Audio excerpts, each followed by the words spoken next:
Sauce Gang, and welcome back to the channel. Hot Sauce Pizza with a massive The Amazing Digital Circus reaction. That's right, because over on Film Theory, they have finally, I want to say finally, but they are covering the brand new Amazing Digital Circus, episode 2. It's called Film Theory Jack's Master Plan Exposed.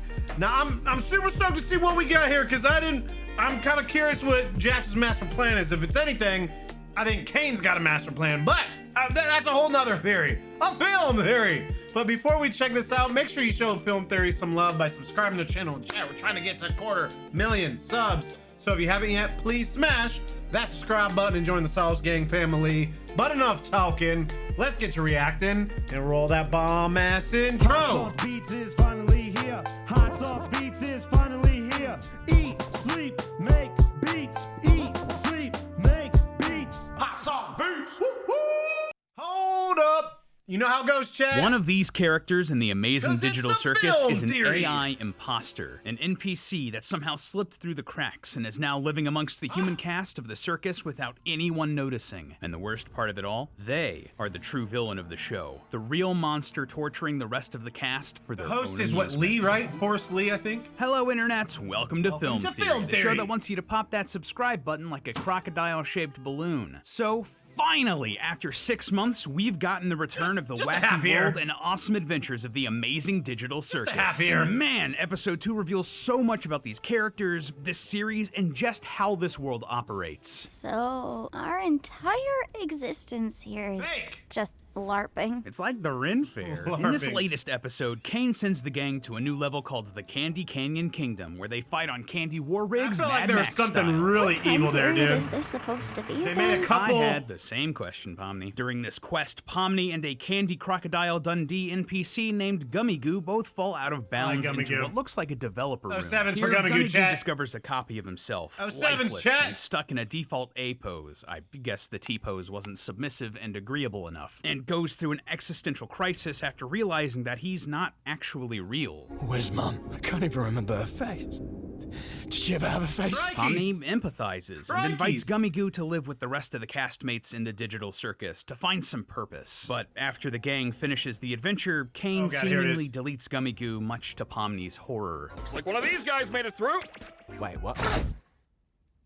Wait, what? This episode was dense, and we learned a lot about how the circus works, and also more about each of It the main was characters. evil! For example, apparently the cast can remember elements from their past lives. It's just their names that have been completely forgotten. We also learned that maybe, just maybe, the AI within this computer game isn't actually that different from the human characters that get sucked into it. Yeah, this was a major theme for the episode. There was a whole multi-minute long conversation dedicated to the subject, and it got me wondering, well, what if there isn't a difference? And what if the series is really going to drive that home with a twist reveal down the road? That's right, friends. I believe that one of our main cast here in the Amazing Digital Circus is an NPC, an AI created by Kane who has somehow wormed their way into the circus and is now living amongst the human cast without anyone noticing. Why, though? And figuring Why? out exactly who that is will show us who the telling me true it's villain Jax? is in the Amazing Digital Circus. Prepare yourself for an episode that's 57 times more immersive, friends. We're diving in. But before we talk about the bright, colorful characters of the Amazing Digital Circus, go, baby. let's talk I'm about ready. the bright, colorful clothing of Lumen. So for most of my life, I've been a black hoodie, black t-shirt, black pants kind of guy. It's a great look, and I do dig it. It's actually why I've loved the merch we've made with Theoryware over the years. you But smell as I've what The gotten Rock is older, I've cooking. realized that sometimes you want to add a splash of color into things, to wear something that's a with a little big bit more ad read. pizzazz. Holy cow. Description. There's a ton of cool stuff Wow, over there that I that's haven't like a even 2-minute mentioned here ad read, that you're chat. going to love. And now that we're all comfy in our new Lumen apparel, let's dive back into the Super mystery comfy. of the Amazing Digital Circus. So why would I claim that there's an NPC amongst all of the castmates here in the Amazing Digital Circus? Well, not to bury the lead, but Kane heavily implies that an NPC has come into the circus before. At the end of episode 2, when Kane pops Gummy Goo like a balloon, he explains that he did so because Gummy Goo was an NPC. I know you guys love your NPCs, but if I start losing track of who's a human and who's an NPC, who knows what could happen. That could have a couple of implications. Right there, dude. I Maybe thought that was Kane super accidentally weird. Deleted a human castmate before, or maybe one of these humans is actually an NPC. Well, the latter seems much more likely because it doesn't seem like Kane can delete humans. When characters like Kaufmo abstract, Kane doesn't delete them despite that being an easier solution. Instead, he just throws them down into the cellar. No, more likely, an NPC Down has into made the it back abstract to the Circus cellar of before, and HE Kane double just can't hockey remember sticks. who is who anymore. That seems like an awfully big Chekhov's gun to hang on the wall and never go off. And this isn't even the only piece of evidence pointing towards a human character actually being an NPC. Especially in episode 2, there was a lot of emphasis put on the concept of AI and just how advanced they are. First off, while trying to entice Zubul to join in on the adventure in the Candy Canyon Kingdom, Kane tells her that I'm testing out a new AI in this one. It should be 57 times more immersive. this shows us that 57. Kane is working Not on making his 56 or NPC 58, but characters more 57. advanced. That creating more realistic, human-like AI is a priority for this computer system. And elsewhere in the episode, we see this to be true. The AI of the NPCs we see in this new level is far and away more advanced than what we see in episode 1. First off, Princess Lou of the Candy Kingdom welcomes the trust cast her. as brave knights I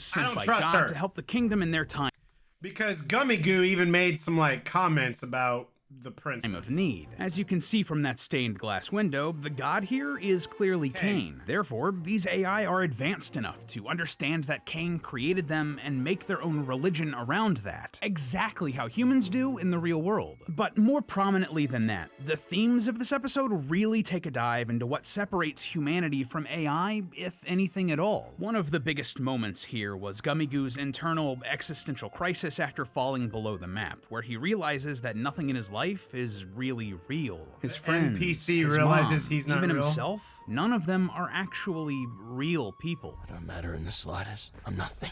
My life, my memories, my friends, it's all fake. First off, this shows us that the AI of really the sad. NPCs here in the digital circus is advanced enough to become self-aware. Gummy Goo absolutely understands that he isn't real. It's also worth noting that Gummy Goo doesn't shut down or get fried or abstract. He just becomes a bit of a sad boy once he realizes his situation.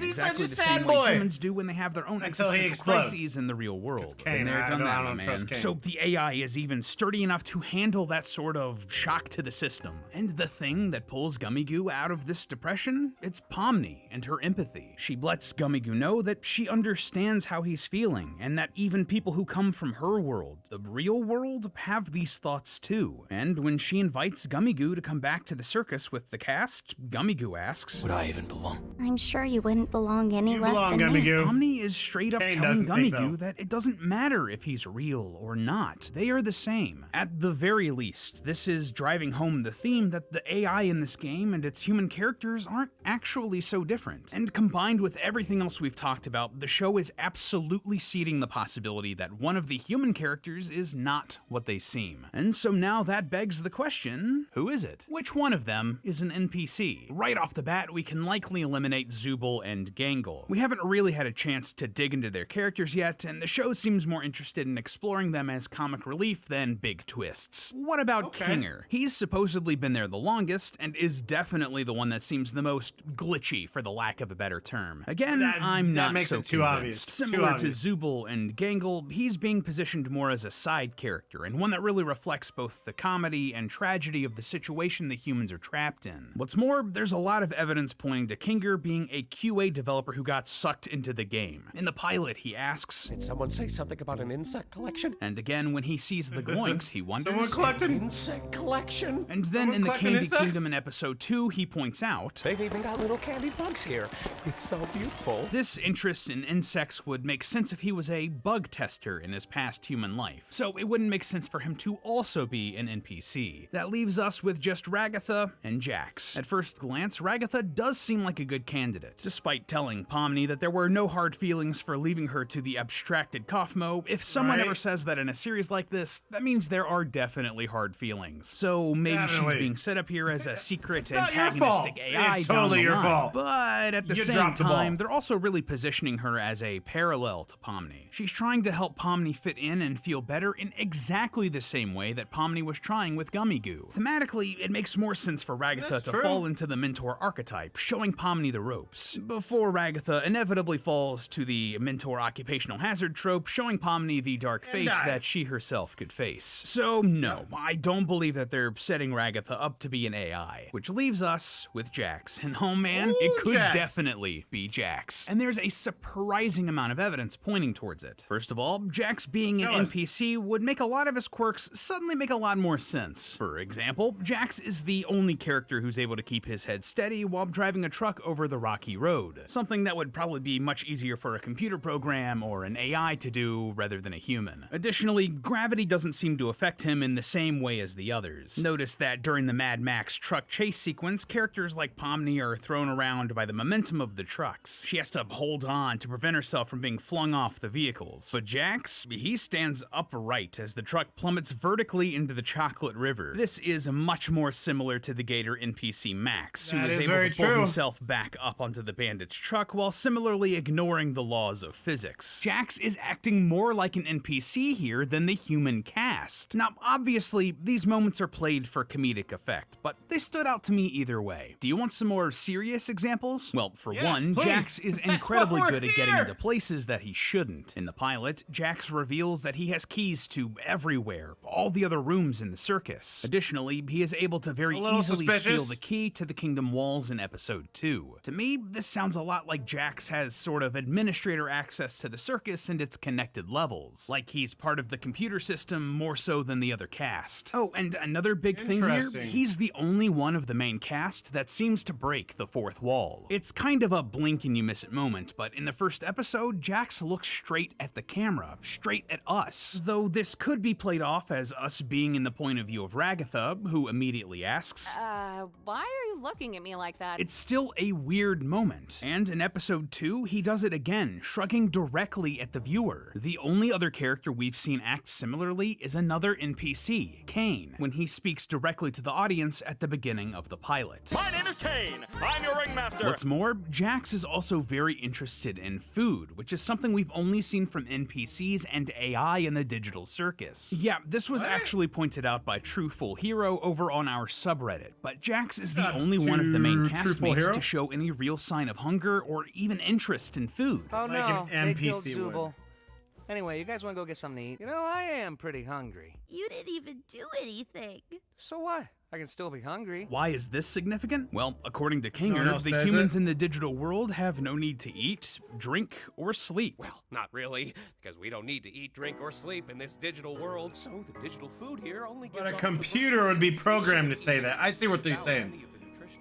However, NPCs do seem to need food. Like in episode 2, the crocodile bandits say that This much syrup would save hundreds of people. this implies that foods like syrup can help NPCs, and this isn't even the only time we see NPCs eating or talking about food. In episode 1, Bubble eats the angel food cake, You parasite! the glowing queen You eats dumb Zubul, parasite! and the fudge speaks about eating many of the candy townsfolk. We even see Kane and Bubble in a restaurant during the pilot, though it doesn't look like their food has arrived yet. Additionally, though we do I see the love human when they characters start at a selling table you set on with it and they food start during the bringing up last these points supper that just scene in make the pilot, sense. we don't see any of them eating. And this was given to them as a reward by Kane, an AI who would see food as essential. So Jax craving food, unlike any of the other human characters we've seen so far, is another tell that he's an AI. But wait, I hear you saying, doesn't the show's official synopsis say that the amazing digital circus is about 6 humans subjected to the whims of wacky AI? And yes, that is correct. However, there are ways to explain this. Firstly, it could just be a marketing misdirect. I mean, you don't want to reveal your big twist in the synopsis you released before the first episode. true. But You gotta keep even people still, guessing. assuming that the synopsis is correct, it can still work. That 6th human could be Kaufmo the clown. Yeah, but while we don't see him before he abstracts, he still is present in the first episode of the series, and his funeral played a big, thematic, important part in episode 2. That would mean that he's still in the sevens series for and was Cosmo, still chat. subjected to the whims Hopefully of this Ragatha wacky isn't AI, next. thus making that synopsis still technically correct. The best kind of correct. And what's more, this isn't actually the only synopsis best. of the show that we've gotten so far. Gooseworks had a different one over on her teaser for the series uploaded to her personal YouTube channel, and this one describes the Circus as a 3D animated pilot about a rogue AI that relentlessly torment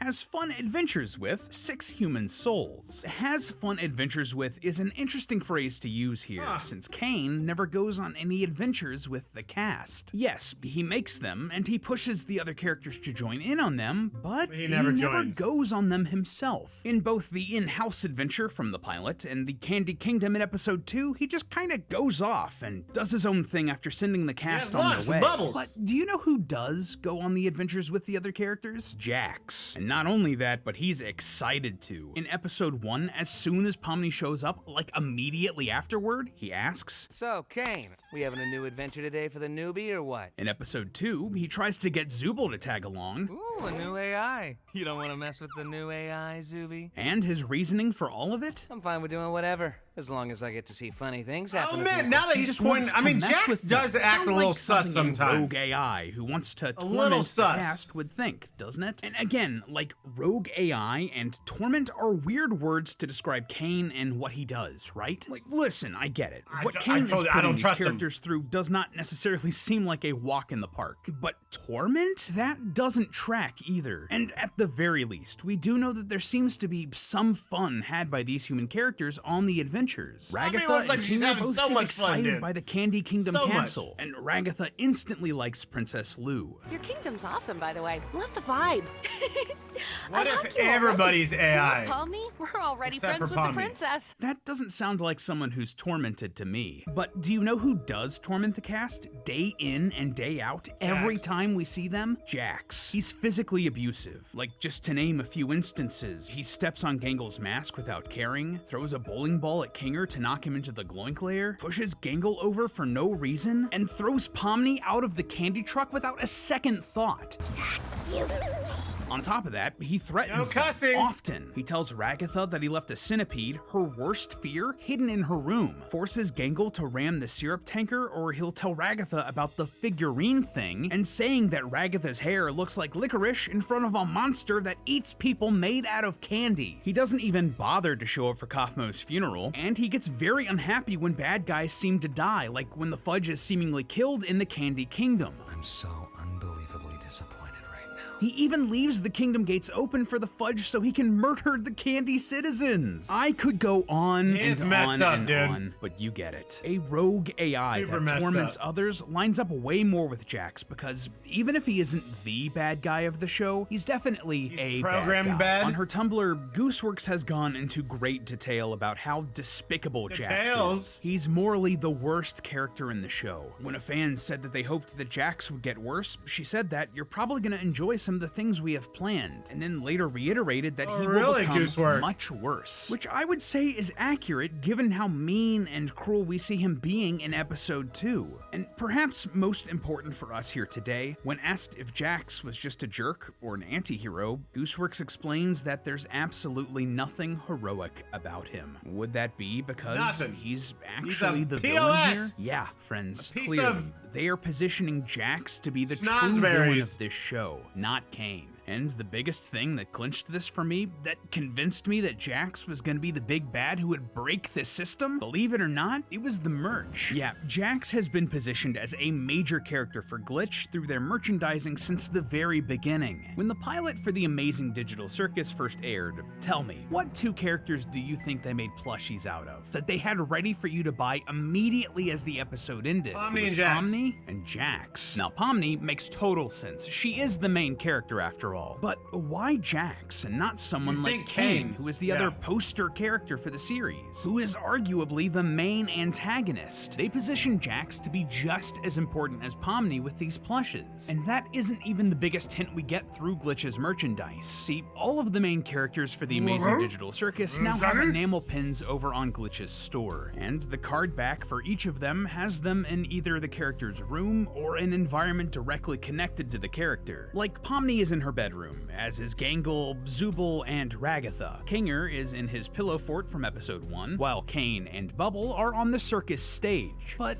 where do you think that they put Jax? In his bedroom, like the others? In the main circus floor? Hiding somewhere? Breaking into someone else's room? Nope. Unlike the others, he's just outside of his bedroom, his nameplate broken and letters on the floor. But most importantly, the texture on the back of the card has been ripped, revealing the glitchy void underneath. Not even Kane, the ringleader for the circus who creates and controls all of the levels of this world, is shown here in the void. His pin is still contained within the circus, but Jax is breaking apart from it, tearing it down. Why would they add this detail only to Jax's pin if they weren't trying to tell us that there's something deeper going on with this character? I love when people put Just clues with underneath merch, the surface, dude. He's glitchy, robotic, and computer generated, just like the void. The evidence speaks for itself. Someone in this cast is definitely an AI, and Jax is the perfect candidate. He's malicious, he's weird, he's different from the other characters, and even his merch has set him apart. So I'm calling it here. Don't be surprised when he's revealed to be the big bad AI at the end of this series. But